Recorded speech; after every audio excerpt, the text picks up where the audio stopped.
एक व्यक्ति ने लिख कर भेजा, बोले आप कहते हैं भगवान से सब संबंध बनाए जा सकते हैं, तो मैं भगवान को अपना सेवक बनाना चाहता हूं, क्या बन जाएंगे? तो मैंने कहा भाई सेवक को तनख्वाह देते हो कि नहीं? मैंने कहा क्या करते हो? बोले फैक्ट्री है। तो मैंने कहा फैक्ट्री में जितने सेवक हैं उनको तनख्वाह देते हो? बोले हमारा तनख्वाह तो देते हैं। मैंने कहा सबको एक जैसी देते हो? बोले नहीं, मैनेजर की अलग है, काम करने वाले की अलग है। मैंने कहा योग्यता के अनुरूप तनख्वाह देते हो ना? बोले हाँ। तो मैंने कहा प्रभु जैसे सेवक को उनकी योग्यता के अनुरूप तनख्वाह देने की हिम्मत हो तो रख लो, वो तो सेवक बनकर भी आ जाएंगे, और आते ही हैं। भगवान ने तो हर युग में हर काल में भक्तों की सेवा की ही है। प्रेम के बस अर्जुन रथ हाँ क्यों भूल गए ठकुराई, हरे कृष्णा भूल गए ठकुराई। और एक बार उस दृश्य की कल्पना करिए, भावना करिए। राजसु यज्ञ युधिष्ठिर कीन्हा, भगवान ने कहा भाई यज्ञ है, कुछ सेवा अवश्य करेंगे, हम बिना सेवा के नहीं रहेंगे। अब महाराज युधिष्ठिर के मन में तो बड़ा संकोच है, आपकी अग्र पूजा हुई है, आपसे कैसे सेवा कराई जा सकती है? अब भगवान ने कहा भाई हम बिना सेवा के नहीं रहेंगे। एक और बात, प्रेमी हृदय बिना सेवा के रह ही नहीं सकता, क्योंकि प्रेम की परिणति ही सेवा है। प्रेम का प्रकाश ही सेवा से होता है।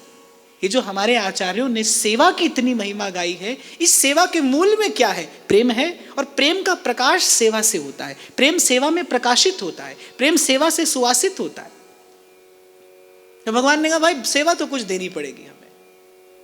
जानकी जी ने एक बार ऐसा ही किया ना, बोले हनुमान जी सदा संग ही बने रहते हैं भगवान के, थोड़ा सा भी हमें एकांत में समय नहीं देते। तो अयोध्या आने पर माता जी ने क्या किया, सबकी सेवा लगा दी। हनुमान जी बोले आपने बहुत सेवा कर ली, अब थोड़ा आराम करो आप कुछ दिन। हनुमान जी ने कहा देखिए बिना सेवा के हम नहीं रह सकते, कोई सेवा तो आप हमें दीजिए।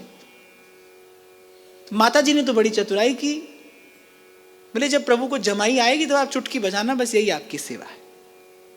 हनुमान जी बड़े प्रसन्न हो गए। अब तो वो एक क्षण के लिए भी प्रभु को नहीं छोड़े। माता जी ने कहा अरे हमने कहा था जब जमाई आएगी तब चुटकी बजाना। बोले अब क्या पता कब जमाई आएगी, जमाई आई और हम चुटकी नहीं बजा पाए तो हमारी सेवा में व्यतिक्रम होगा। तो अब तो हम एक क्षण के लिए भी प्रभु से दूर नहीं जा सकते। कहने का तात्पर्य है कि जो प्रेमी हृदय है, जो भाव पूरित हृदय है, उसका तो जीवन ही सेवा है। सखी चहूं और फिरे चकडोर सी, सेवा को भाव लिए मन माही। सेवा सेवा सेवा। चाचा वृंदावन दास जी का तो एक पद है, मुझे पद ठीक से इस समय स्मरण तो नहीं है, पर सखियां कहती हैं जब राजभोग के समय प्रियालाल को शयन कराया है तो वो जो राजभोग से उत्थापन का समय है वो उतने में भी व्याकुल हो रही हैं। सखियां कह रही हैं हमारे हाथ जो हैं ये कर अरबरात टहल करवे को, बोले हाथ जो है व्याकुल हो रहे हैं सेवा करने के लिए। तो भगवान ने कहा हम सेवा करेंगे। क्या सेवा चुनते हैं प्रभु, विचार करिए। राजसु यज्ञ युधिष्ठिर कीन्हा, तामे झूठ उठाई, हरे कृष्णा तामे झूठ उठाई। भगवान ने कहा हम झूठे पत्तल उठाने की सेवा करेंगे। यहीं से जहां से आज की चर्चा में हमने प्रवेश किया ना, विनम्रता। कहते हैं एक बार गोस्वामी जी किसी स्थान पर गए, वहां संतों की पंगत हो रही थी। गोस्वामी जी को भी निमंत्रण था, गोस्वामी जी को पहुंचने में थोड़ी देर हो गई। गोस्वामी जी ने देखा कि संतों की पंगत हो रही है, तो जहां संतों की पादुकाएं पड़ी थी गोस्वामी जी बस उन्हीं पादुकाओं के निकट बैठ गए। किसी ने आकर देखा कि अरे गोस्वामी जी बैठे हैं, भीतर जाकर सूचना दी तो वो सब बड़े आदर और सम्मान से श्री गोस्वामी जी को लिवा लाने के लिए लाए।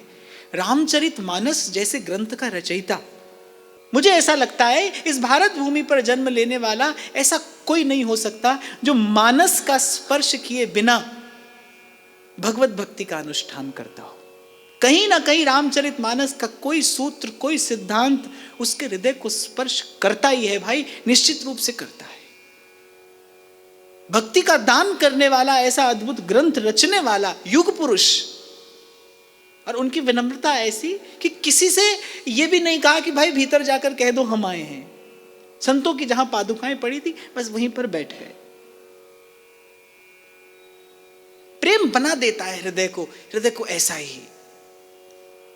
तो मैंने कहा भाई प्रभु को सेवक बनाने की योग्यता हो तो बना लो, स्वामी बन जाओ, वो तो सेवक बनने को भी तत्पर है। पर ये बात सत्य है, ये यथा माम प्रपद्यन्ते तांस्तथैव भजाम्यहम्। सब संबंध निभाते हैं प्रभु। ये संसार के जितने संबंध हैं ना, बस इनसे शिक्षा दीक्षा ले लीजिए। जैसे किसी माता की गोद में यदि कभी बालक खेला ही ना हो तो वात्सल्य का सुख क्या होता है उसे कभी खबर नहीं पड़ेगी। वो बालक खेला है, वो वात्सल्य रस का परिचय देने के लिए आया है आपकी गोद में। बस यही समझ लीजिए, संसार का प्रत्येक संबंध, कोई सखा है, कोई सुहृद है, कोई पति है, कोई मित्र है, कोई माता है, कोई पिता है, ये सब भाव जो हैं अंततः इन्हें कहीं ना कहीं कोई डोर बस प्रभु के चरणों से जाकर जोड़नी है। इससे पहले जीवन समाप्त हो जाए, कोई एक भाव चुनकर, सबके ममता ताग बटोरी, मम पद मन ही बांध बर ढोरी। फिर कहते हैं कोटिक कर्म धर्म करी आवे और विषय वासना चित्त ही नचावे। कह रहे अनेक अनेक कर्म धर्म कर लेता है पर चित्त की वासना तो निर्मूल नहीं होती। और एक और बात, कभी कभी शरीर से विषय का त्याग कर दिया जाता है, लेकिन एक होता है विषय का भोग, बहुत ध्यान से सुनना। एक होता है विषय का भोग, एक होता है विषय में राग। बल से विषय का भोग छोड़ा जा सकता है, लेकिन जो विषय में राग है वो बना रहता है।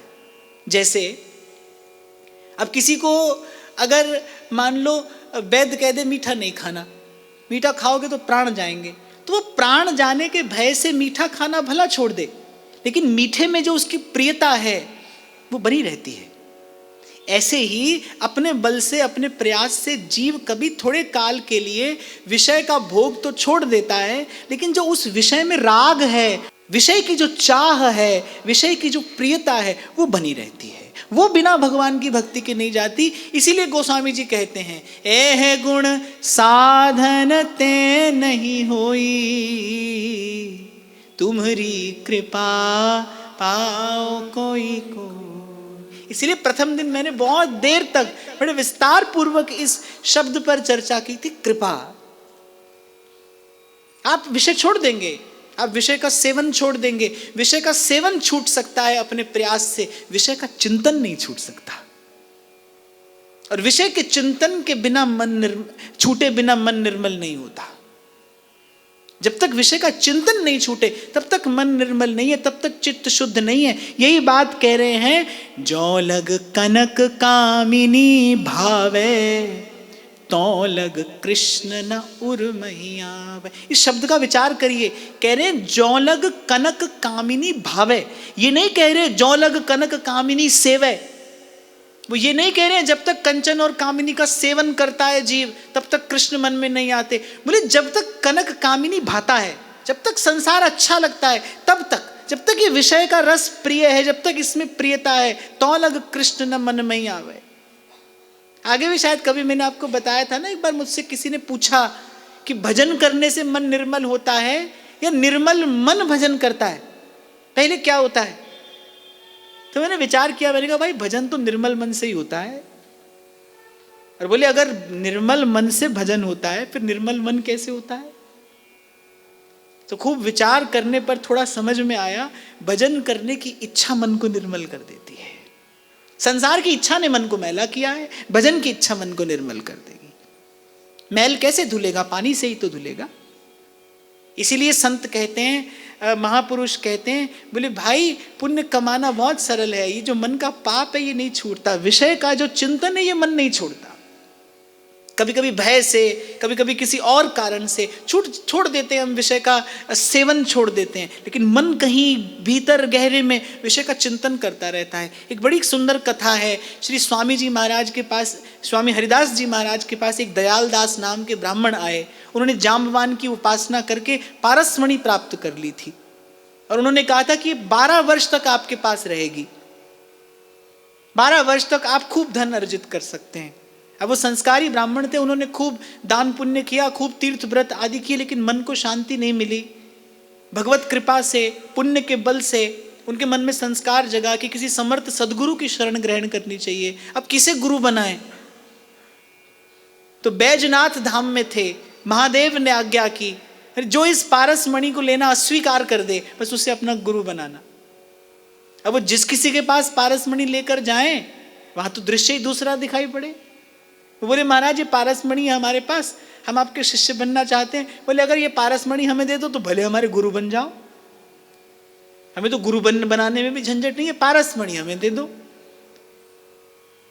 अब डोलते डोलते वृंदावन आए, श्री स्वामी जी महाराज का दर्शन किया। जब श्री चरणों से कृपा की याचना की तो स्वामी जी महाराज ने कहा कि जो हाथ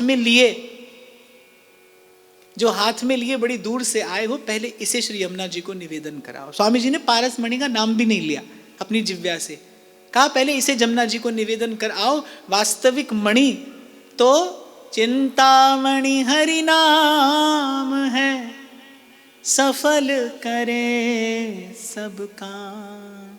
वास्तविक मणि तो वो नाम है जो गुरु ने आपको दिया है। तो उन्होंने वो पारस मणि तो श्री स्वामी जी की आज्ञा से जमुना जी को निवेदन कर दी, लेकिन उस पारस मणि का चिंतन सदा करते रहते थे। अब स्वामी जी ने कहा कि भाई पारस मणि के जाने से इनका हृदय शुद्ध नहीं हुआ, ये पारस मणि का चिंतन अभी भी बना है, पारस मणि का आदर बना था उनके मन में विचार करते थे बार बार, अरे क्या आवश्यकता थी पारस मणि को जमुना जी में डलवा देने की, भंडारा कर लेते, संतों की सेवा हो जाती, ऐसा हो जाता, वैसा हो जाता। पर भाई ध्यान रखना, धन से सेवा नहीं होती, सेवा का अर्थ ही कुछ और है। सेवा देने से नहीं होती, सेवा लेने देने से होती ही नहीं। सेवा का तो अर्थ ही कुछ और है। मैंने कहा ना, सेवा तो प्रेम का प्रकाश है, प्रेम हो तो सेवा है, प्रेम नहीं तो कैसी सेवा। हजारों आश्रम है यहां पर, स्थान स्थान पर भंडारा होता रहता है, वो सब क्या प्रेम का प्रसाद है? नहीं। एक शायर कहता है, भाई कोई जन्नत का तालिब है और कोई गम से परेशान है। कोई जन्नत का तालिब है, कोई गम से परेशान है, गरज सजदा कराती है, इबादत कौन करता है। कोई किसी कारण आता है, कोई किसी कारण आता है। मैं तो कहता हूं कोई मनोरथ का धागा बांधने आया है, कोई खोलने आया है। सेवा कुछ और है। सेवा का अर्थ, सेवा की विधि वो कुछ और है। सेवा की भूमिका ही प्रेम है। प्रेम है तो सेवा है, प्रेम नहीं तो सेवा नहीं। इसीलिए आरंभ में मैंने आपको कहा, आप जो यहां पर बैठे हैं वो किसी भी स्थिति से आए हों, किसी भी स्थिति में रहते हों, पर आप सब सेवा कर सकते हैं। आप यज्ञ नहीं कर सकते सब लोग, आप हो सकता है सब लोग कर्म कांड नहीं कर सकते हो, आप सब लोग ज्ञान ध्यान नहीं कर सकते हो, आप सब लोग तीर्थ तप नहीं कर सकते हो, पर सेवा आप सब लोग कर सकते हैं। सेवा की सामर्थ्य प्रभु ने आपको देकर भेजा है। बस अपने गुरु चरणों में बैठकर उस सेवा की विधि सीख लीजिए। सेवा की सामर्थ्य आपके पास में है। तो जो विषय का चिंतन है वो नहीं छूटता। फिर स्वामी जी ने कृपा की और एक दिन जमुना स्नान को जा रहे थे और कहा कि दयाल दास एक मुट्ठी जमुना जी की रेत लेते आना। गुरु की आज्ञा मिली, वो मुट्ठी जमुना जी की रेत भर कर लाए। जब स्वामी जी के सन्मुख आए तो कहा बस हमारे सन्मुख डाल दो। और जैसे ही वो अंजुलि से जमुना जी की रेत डाली, एक एक रजकण से अनेक अनेक पारस मणि प्रकट हुई। जब ऐसा दिव्य दर्शन किया तब स्वामी जी ने मुस्कुराते हुए कहा कि वास्तविक जो मणि है वो तो प्रभु का नाम है, जो जीव के उर अंतर को प्रकाशित करती है। बाकी तो हित हरिवंश प्रपंच बंच सब काल व्याल को खायो, और यह जिये जान श्याम श्यामा पद कमल संगी सिर नायो। और मैं तो यहाँ देखता हूँ कि वृंदावन के रसिकों को तो कोई ऐसा भजन का विलक्षण रस मिलता है, वो तो कहते हैं परमारथ व्यवहार बनो कि ना बनो, बस अंजन है मम नयन सदा भगवत सनो। हमारे ध्रुवदास जी कहते हैं सकल बात घटते घटों मन की वृत्ति अनेक, वृंदा विपिन विहार रस यह बढ़ो उर एक। सकल बात घटते घटो, न परमार्थ में कोई रुचि है और न स्वार्थ में कोई रुचि है। भगवत धर्मे पे हो निर्ममाः। सौभाग्यशाली हैं आप और मैं, आपके मेरे आचार्य ने ऐसा भजन मार्ग प्रकाशित कर दिया है, आपको मुझे चलने के लिए ऐसी राह दे दी है जो वहां ले जाती है जहां पर न स्वार्थ है न परमार्थ, न सुख है न दुख, न पाप है न पुण्य, न जीवन है न मरण। रूप बेली प्यारी बनी प्रीतम मैन तमाल, दो मन मिल एक भय श्री राधा वल्लभ लाल। फिर कहते हैं तीर्थ पथ अवगाहत चाहत, हरि बिन मूढ़ प्यार ही गाहत।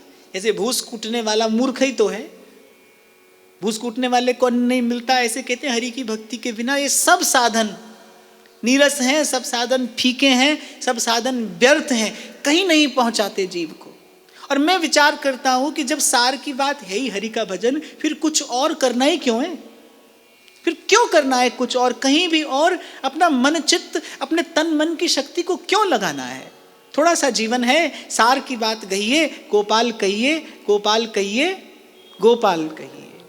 कोई रसिक श्याम रस पीवे गो, और व्यास जी कहते हैं जोई पीवे गो सोई जीवे। कनक कूट कोटिक लग तजिए, कनक कूट कोटिक लग तजिए, भजिए कुंवर कन्हैया रे भैया। वृंदावन साचो धन भैया, वृंदावन साचो धन भैया।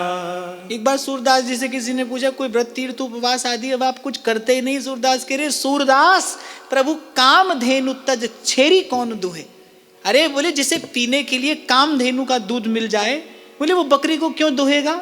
सोई बात कह रहे हैं, काम धेनु तज अजा विसा है, सुरद्रुम छाड़ बहेरो चाहे। अरे जो श्री कृष्ण के चारों चरणों को छोड़कर कहीं और सुख की आशा लगाए बैठा है, बोले वो ऐसा ही मूड है जो कामधेनु को छोड़कर बकरी का दूध पीना चाहता है और कल्प वृक्ष को छोड़कर बहेरो चाहे। बहेड़े का झाड़ होता है, बोले उस कंटका की झाड़ की आशा लगाए बैठा है। केसर तज कैला मन राचे, हरि तज मूढ़ आन को जाचे। बोले मूढ़ है तो प्रभु को छोड़कर किसी अन्य की आशा लगाए बैठा है।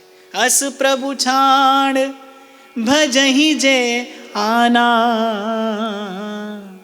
ते नर पशु बिन पूछ समाना। आपके और मेरे लिए तो एक मार्ग है और बड़ा सीधा मार्ग है, जहाँ श्री राधा चरण रेणु की कमला लेत बलैया रे भैया। जहाँ श्री राधा चरण रेणु की कमला लेत बलैया।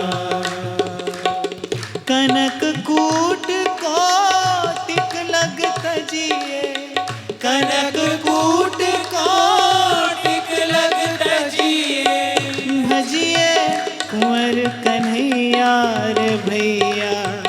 वृंदावन साचो धन भैया, वृंदावन साचो धन भैया, वृंदावन साचो धन भैया। वृंदावन साचो धन भैया। जहाँ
वृंदावन वृंदावन वृंदावन, जय जय वृंदावन वृंदावन वृंदावन, जय जय वृंदावन वृंदावन वृंदावन, जय जय वृंदावन वृंदावन वृंदावन, जय जय वृंदावन वृंदावन वृंदावन, जय जय वृंदावन वृंदावन वृंदावन, जय जय वृंदावन वृंदावन वृंदावन, जय जय वृंदावन वृंदावन वृंदावन, ओ जय जय वृंदावन वृंदावन वृंदावन, जय जय वृंदावन वृंदावन वृंदावन, जय जय वृंदावन वृंदावन वृंदावन, जय जय वृंदावन वृंदावन वृंदावन, जय जय वृंदावन वृंदावन वृंदावन, जय जय वृंदावन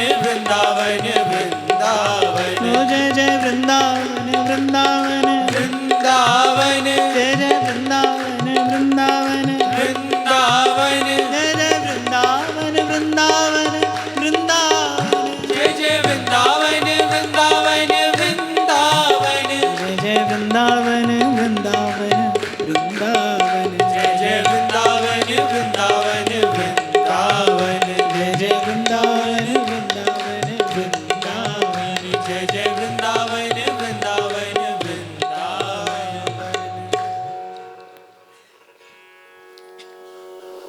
अवगुण गिरि सम मन ही नाने, गुण तिल सम सुमेर सम जान। ऐसे प्रभु को छोड़कर जो पर्वत के समान अवगुण का भी तनिक विचार नहीं करते और तिल के समान कोई गुण हो, गुण तिल सम सुमेर सम जाने, ऐसे प्रभु को छोड़कर जो अन्य का भजन करे, तो ध्रुवदास जी कह रहे राधा वल्लभ लाल से परम रसिक सिरमौर, ते पद छाड़े मूढ़मति खोजत फिरे कछु और। ऐसे प्रभु जिन्हें नहीं भजे, ध्रुवदास जी कहते हैं पशु पंछी ताको सबे मानत अपनो राय। ऐसे रसिक किशोर प्रभु जिन न भजे चितलाए। ये जो प्रभु की लीला कथा है, किस लिए? ये जीव को प्रभु के प्रभाव का दर्शन कराने के लिए नहीं है, ये प्रभु के स्वभाव का दर्शन कराने के लिए है। प्रभु का प्रभाव जो है वो ज्ञेय है, जानने योग्य है। प्रभु के प्रभाव को जानना चाहिए। क्यों जानना चाहिए? प्रभु के प्रभाव को जानने से अपने अहंकार का नाश होता है। जब प्रभु की प्रभुता को जाना जाता है तब जीव को खबर पड़ती है ना कि मैं क्या और मेरी हस्ती क्या।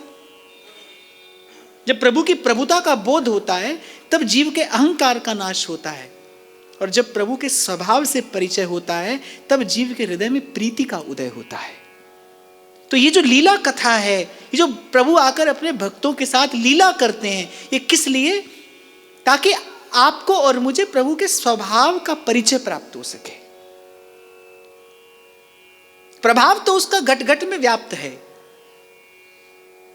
सूर्य चंद्रमा समस्त प्रकृति जिसके नियंत्रण में रहकर अपना कार्य करती है, जिसकी मात्र भ्रिकुटी के भय से सागर सप्त उबलते देखा, पर प्रभु विचार करते हैं भाई हमारे प्रभाव से कोई भयभीत तो हो सकता है, हमारे प्रभाव से कोई हमारे चरणों में नत हो सकता है, लेकिन हमारे प्रभाव से कोई हमसे प्रेम नहीं कर सकता। प्रेम करने के लिए प्रभाव की नहीं, प्रेम करने के लिए अनुकूल स्वभाव की आवश्यकता है। सो प्रभु अपने स्वभाव का प्रकाश करते हैं इन लीला चरित्रों के माध्यम से। और मैं तो कई बार आपसे कहता हूं और विचार करता हूं इस बात का, गोस्वामी जी लिख सकते थे उमा राम प्रभाव जिन जाना, पर नहीं लिखा। क्या लिखा? उमा राम स्वभाव जिन जाना, ताही भजन तज भाव न आना। और मैं आपको कहूं, कभी कभी अपने मन को सुनाया करिए प्रभु की कथा।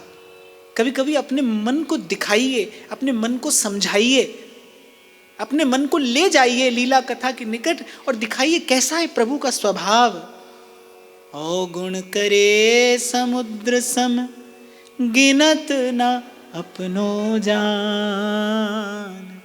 राई के सम भजन को, मानत मेरु समान। कपटी चतुरन सो चतुराई, सर्वस बक्सत प्रीति बुराई।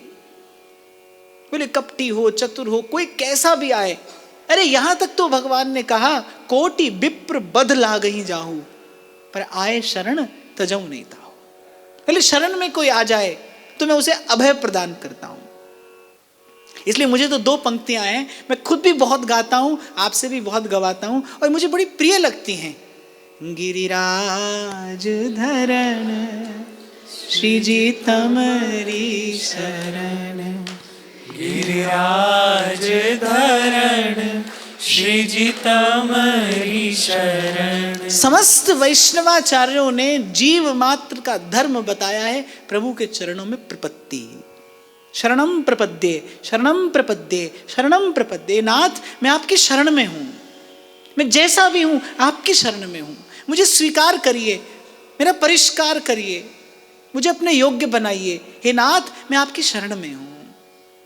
श्री जी तमरी शरण वल्लभ, तमरी शरण श्री जी तमरी शरण वल्लभ, तमरी शरण गिरिराज धरण श्री जी तमरी शरण। वल्लभ कुल में तो महाराज श्री मंत्र ही यही है, बस श्री कृष्ण शरणम मम, कि मैं आपकी शरण में हूं। शरणागत का त्याग नहीं करते भगवान, कभी नहीं करते। जीव शरण में हो जाए, और शरणागत कैसा हो कि एक बार प्रभु के चरणों की शरण लेकर, प्रभु के चरणों की ओट में आकर फिर किसी और दिशा में न देखे, फिर किसी और दिशा में न देखे। चरण पर रख दिया जब माथ, तो किस बात की चिंता। चिंता चिंता से नहीं जाती भाई, चिंता चिंता से नहीं जाती, चिंता चिंतन से जाती है। चिंता एक ही विधि से जाती है, शरणम प्रपद्ये, जीव शरणागत हो जाए। सेवक जी महाराज बार बार कहते हैं, जय जग उद्योत व्यास कुल दीपक, श्री हरिवंश चरण शरणम, श्री हरिवंश चरण शरणम, श्री हरिवंश चरण शरणम। सेवक जी ने यही शरणागति का मंत्र दिया है, श्री हरिवंश चरण शरणम, मैं शरण में हूं। ये बहुत बड़ी बात भगवान कह रहे हैं, कोटि विप्र बदला गई जाओ। अरे इतना जघन्य पापी हो, पर यदि हमारी शरणागति स्वीकार कर ले, लेकिन भगवान ने कहा आए शरण तजऊ नहीं था, शरण में आ जाए। और शरण में आ गया माने मन सावाचा कर्मणा, मन क्रम वचन तुम्हारी आशा, ऐसी भक्ति करे रहेगा आशा। और कह रहे बड़ा भोला स्वभाव है पर प्रभु का। ब्रज के रसिक संत तो गाते ही हैं, वृषभान की किशोरी सो तो गैयन ते भोरी, प्रीति जाने के हूँ थोरी, तो हे राखेंगी शरण। रे मन भूल मत जइयो राधा रानी के चरण। क्रोध मरे जब रिपु को मारे, अरु दरिद्र काम को जारे। लोभ मरे संतोष संभारे, नित अति बढ़त न पहुँचत पारे। हारिल भूल न चरण धरत धर, अरु टिटहरी न चढ़त रूख पर। पशु पंछी सुर आय सुमाने, नर सठ सुनत न मन में आने। यहाँ चतुर्भुज दास जी महाराज कहते हैं, जन्म जन्म से इसी काम क्रोध लोभ मोह अहंकार रूपी दुर्गुणों की दुर्वासना में, इस अग्नि में जलता हुआ जीव, और कहते हैं देखो हारिल भूल न चरण धरत धर, अरु टिटहरी न चढ़त रूख पर। एक हरियल पंछी होता है, वो कभी भूमि पर चरण नहीं रखता, टिटहरी कभी पेड़ पर नहीं चढ़ती, कह रहे पशु पंछी सुर आयसु माने, नर सठ सुनत न मन में आने। बोले पशु पंछी सब प्रकृति का आदर करते हैं, प्रकृति ने उनके लिए जो विधान बनाया है वो उसी विधान के अनुकूल जीवन यापन करते हैं। बोले जलचर खगचर नभचर जितने भी हैं, बोले सब प्रकृति के विधान का आदर करते हैं। देवता तक प्रभु की आज्ञा में रहते हैं, समय पर सूर्य उदय होता है, समय पर चंद्रोदय होता है, ये दिवस रात्रि प्रकृति अपना सब कार्य कितने नियम और अनुशासन से करती है। पर कह रहे नर सठ सुनत न मन में आने। लेकिन मनुष्य इतना शठ है, न ये वेद शास्त्र की बात मानता है, न संत सदगुरु की बात मानता है, न गुरु की बात को मानता है, और परिणाम स्वरूप केवल केवल और केवल अपना अहित करता है, अपना अहित करता है। नीर सात सागर में जे तो, जननी पय प्यायो है ते तो, गिरिवर सम सब अन्न नसायो, भरत खंड तब नरतन पायो। कह रहे जितना 7 समुद्र में पानी है उतना दूध पिया है जीव ने, और गिरिवर सम सब अन्न नसायो, भरत खंड तब नरतन पायो। कहने का उनका तात्पर्य है इतनी बार जन्मने और मरने के बाद करुणा करके प्रभु ने नरदेही दी, और कहां दी? भरत खंड में हुई। ज्ञान सहित नरदेहवर भरत खंड में हुई। मैं कई बार व्यासपीठ से निवेदन करता हूं, भाई मनुष्य तो संसार में बहुत हैं, किसी किसी संसार के कोने में आप जाकर देखिए, वहां देखो, वहां मनुष्य को बोध ही नहीं है, उसे अर्थ ही नहीं पता जीवन का अर्थ क्या है। बस खा रहा है, पी रहा है, सो रहा है, और पशुओं की तरह भोगता हुआ मर रहा है, जी रहा है, बस इसी का नाम जीवन है। एक ये भूमि है। मैं तो बार बार आपसे कहता हूं भाई, सदा प्रभु का धन्यवाद करिए, सुबह उठते ही इस पवित्र भूमि को प्रणाम करिए। यहाँ जन्म से लेकर मृत्यु पर्यंत सारी यात्रा विकारों के साथ नहीं, संस्कारों के साथ आगे बढ़ती है। जन्म से पहले संस्कार, बालक के जन्म से पूर्व गर्भाधान संस्कार होता है। जननी सुसंस्कृत होकर ही एक जीवात्मा का आह्वान करती थी। अब आज तो समय बदल गया, आज तो आपको गर्व हो गया अमेरिका इंग्लैंड जैसा जीवन जीने में, पर यह देश ऐसा है जहां पर जननी एक जीवात्मा का आह्वान करती थी तो संस्कार से सुसंस्कृत होकर करती थी, इसीलिए संतान होती थी। संतान में शब्द है ये संत, संतान होती थी।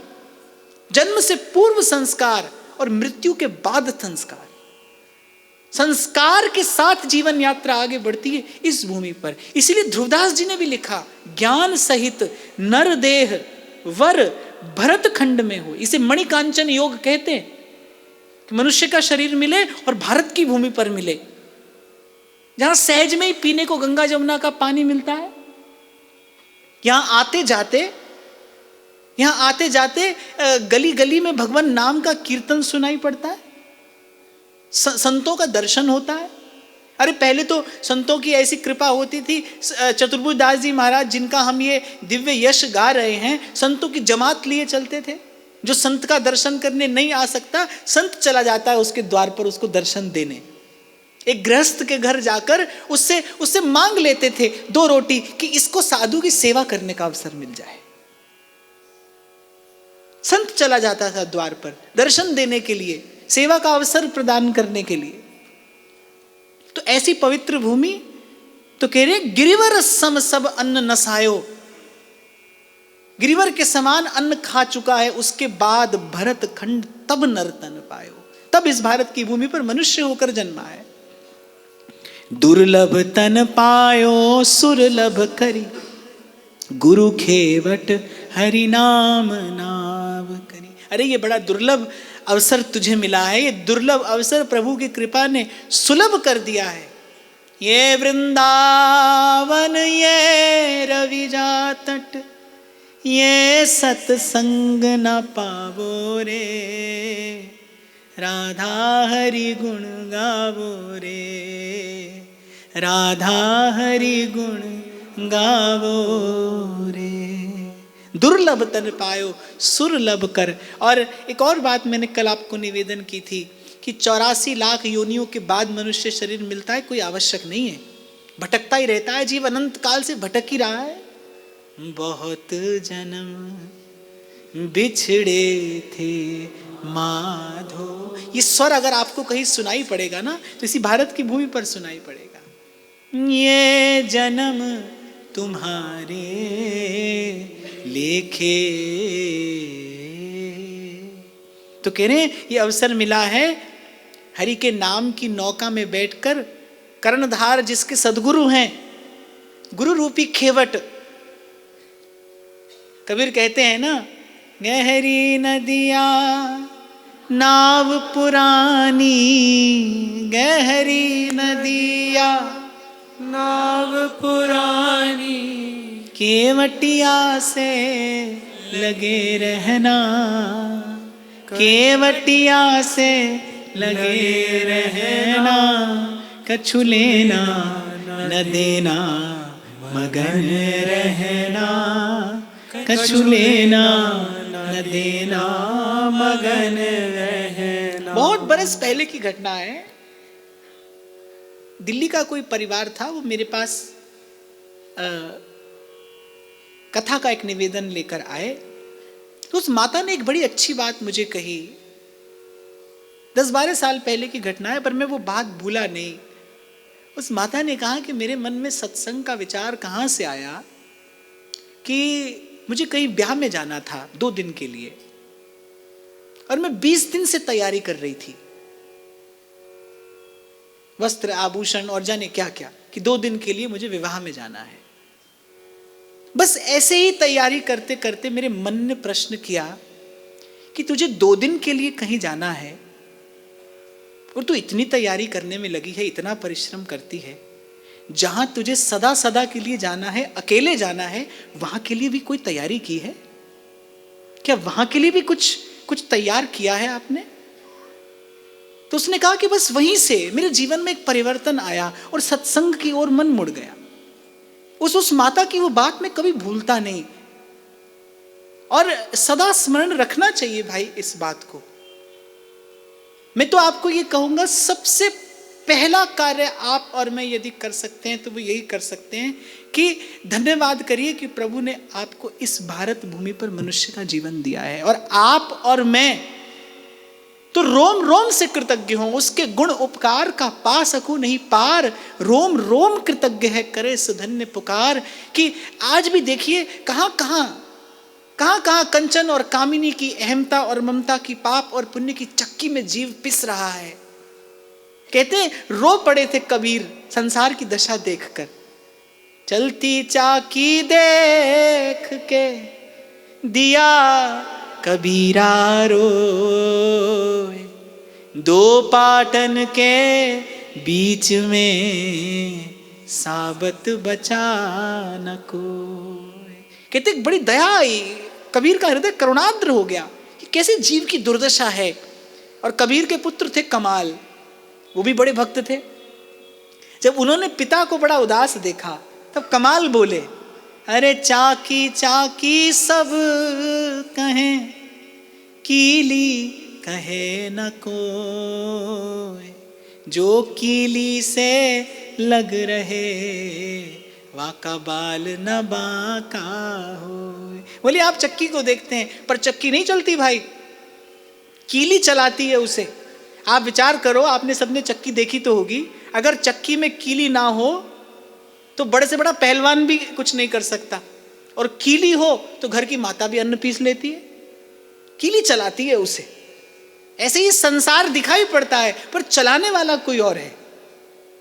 और कमाल ने कहा कि संसार पर दृष्टि रहे तो फिर तो जीव पिसता है, मरता है। जैसा कल मैं आपको कह रहा था, करता है, भरता है और मरता है, पर दृष्टि कीली पर पड़ जाए, जो कीली से लग रहे ताका बाल न बाका हो। इसलिए कहते हैं गहरी नदिया नाव पुरानी, गहरी नदिया नाव पुरानी। अच्छा आपको गाना है तो गाइए। गुरु चरणों से लगे रहना, खेमटा, गुरु चरणों से लगे रहना, कछु लेना न देना मगन रहना, कछु लेना न देना मगन रहना।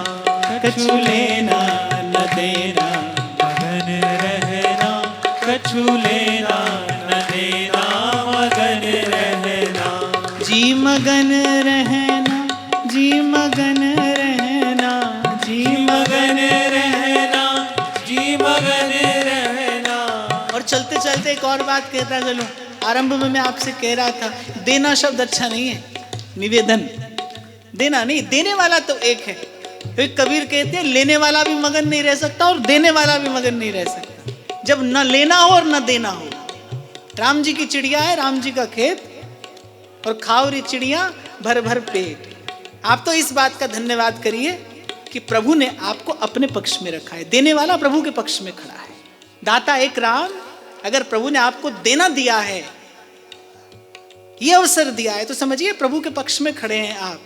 गर्व से, गौरव से, आदर से, विनम्रता से निवेदन करिए, क्योंकि मगन रहने के लिए तो कछु लेना न देना मगन रहना, कछु लेना न देना मगन रहना, कछु लेना न देना मगन रहना, कछु लेना न देना मगन रहना।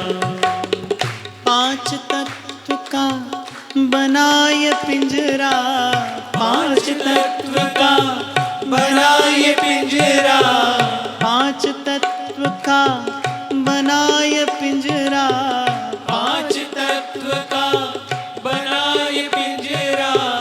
इसमें बोले मेरी मैना, इसमें बोले मेरी मैना, कछु लेना न देना मगन रहना, कछु लेना न देना मगन रहना, कछु लेना न देना मगन रहना, कछु लेना न देना मगन रहना। जी मगन रहना, जी मगन रहना, जी मगन रहना, जी मगन रहना, कछु लेना न देना मगन रहना, कछु लेना न देना मगन रहना। और विश्राम का क्षण है। मैं केवल एक ही बात कहकर वाणी को श्री जी के चरणों में निवेदन कर दूं, बस कुछ बन सके न बन सके आपसे, गुरु चरणों से लगे रहना, गुरु चरणों से लगे रहना, कछु लेना न देना मगन रहना, कछु लेना न देना मगन रहना, कछु लेना न देना मगन रहना, कछु लेना न देना मगन रहना। और कहते हैं ई समाज भवतार न पार गो, तो अपनो घात आप न करो। और ये सब पाकर भी अगर किसी ने आत्म कल्याण नहीं किया, तो बोले वो आत्मघाती है, वो आत्महत्यारा है, उसे वही पाप लगता है जो आत्महत्या करने वाले को लगता है। इसलिए ऐसी करो नवलाल रंगीले जो चित नौर, कहूँ ललचाई जो दुख सुख लगे रहे देह सो, मिट जाई अरु लोक बढ़ाई, संगत साधु वृंदावन कानन, तुब गुण गानन मांझ बिहाई, छवि कंज चरण तिहारे बसो, देहु यह ध्रुव को ध्रुवताई। राज एक बात मुझे और भी कहनी है, और ये बात मैं नहीं कह रहा हूं, कोई कहला रहा है मुझसे कि महाराज श्री ने जब इस स्थान का निर्माण किया तो नाम दिया श्री हिताश्रम सत्संग भूमि। उनका संकल्प तो है ही, पर कहीं ना कहीं मुझे ऐसा लगता है कि ये सत्संग की अद्भुत धारा कभी इस स्थान पर प्रवाहित हो, ये आपकी कभी ना कभी प्रबल इच्छा रही है, जिसके प्रसाद स्वरूप श्री जी ऐसा सुख आपको, मुझे, हम सबको प्रदान कर रहे हैं। मुझे भाई बहुत बरस हुए सेवा करते हुए, और आप लोगों के प्रेम ने, स्नेह ने, भाव ने मुझे सत्संग का बड़ा अद्भुत सुख दिया है। मैंने तो जो कहा है वो आपके भाव के बल पर कहा है। आप सुनने के लिए बैठते हैं तो मैं कह पाता हूँ, पर विगत कुछ काल में जो सुख मैंने और मेरी अंतरात्मा ने पाया है वो अद्भुत है। उसके लिए मुझे आपके चरणों में बार बार प्रणाम करना है और लाडली लाल से यही विनती करनी है कि बस संगत साधु वृंदावन कानन, तो वो गुण गानन मांझ बिहाई, और छवि कंज चरण तिहारे बसों, दे हुए है ध्रुव को ध्रुवताई। हमारे यहाँ तो ठाकुर जी को भी आशीष दे दी जाती है, और मैं तो व्यासपीठ पर बैठा हूँ और जो कह रहा हूँ ये शब्द मेरे नहीं है। मैं तो यही कहता हूँ कि आप भी दीर्घायु हों, स्वस्थ हों, प्रसन्न रहें, और आपकी कीर्ति और आपका यश भी श्री जी के प्रसाद से सदा यहाँ इस संसार में उजागर रहे।